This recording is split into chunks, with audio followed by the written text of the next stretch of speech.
one of the things I'll be talking about, and that's this whole idea of talking about mission-driven speaking this morning, is the missionary versus the mercenary.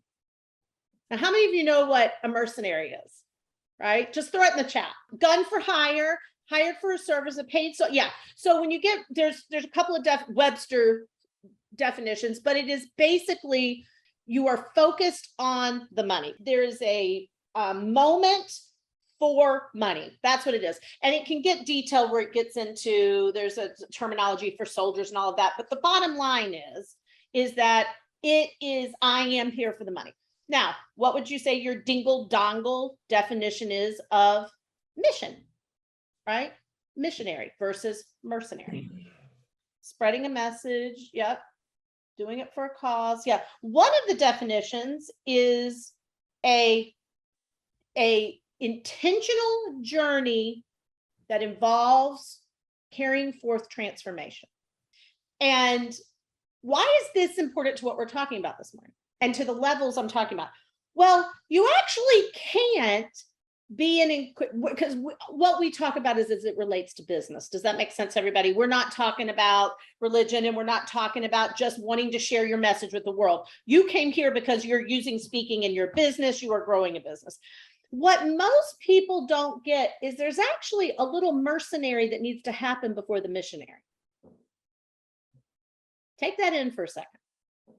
There's a little mercenary that needs to happen for the mission. Now, I have colleagues of mine who I love to death, and they are mercenaries. They take the stage, and I hold my breath while they speak for 75 minutes, and they're not bad speakers. They're actually good speakers, but I don't feel a whole lot except about them and a lot of pressure to buy. Then there's the speakers that are all missionary, like everything is missionary, right? It's like, that's all it is, right? That's all it is.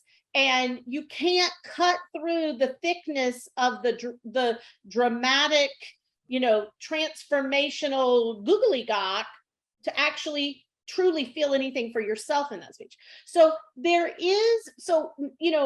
mission-driven speaking, it's not about finding your purpose, it's about being on purpose, right? Because your purpose can evolve. But really and I know everybody in this room is a unique human being, and you came in at different levels, and you remain at different levels, right?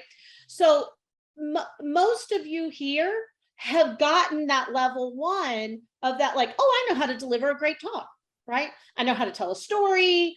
I know, like, I think I'm making sense, right?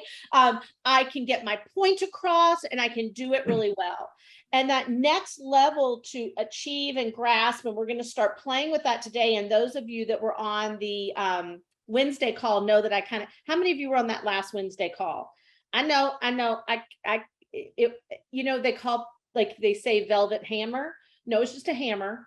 It was just a hammer. I left the velvet gloves at home, but there was a purpose for that, right? Maybe some of you put a couple of ahas in the chat, or how you left that call last Wednesday, because it'll help some people that weren't there. But that's that next level. That's like, you've got to learn to take a great story and you've got to turn it into missionary. You've got to make me feel something. Like, if you don't come out of the gate and make me laugh, make me cry, make me pissed off. And that's one of the things that, we worked on with a lot of you in that Wednesday call, those of you that were there, was like, make me feel something, right? Make me feel something. And I want you all to take that into your life, not to a speech. Every day I wake up and I'm thinking, how do I make people feel something?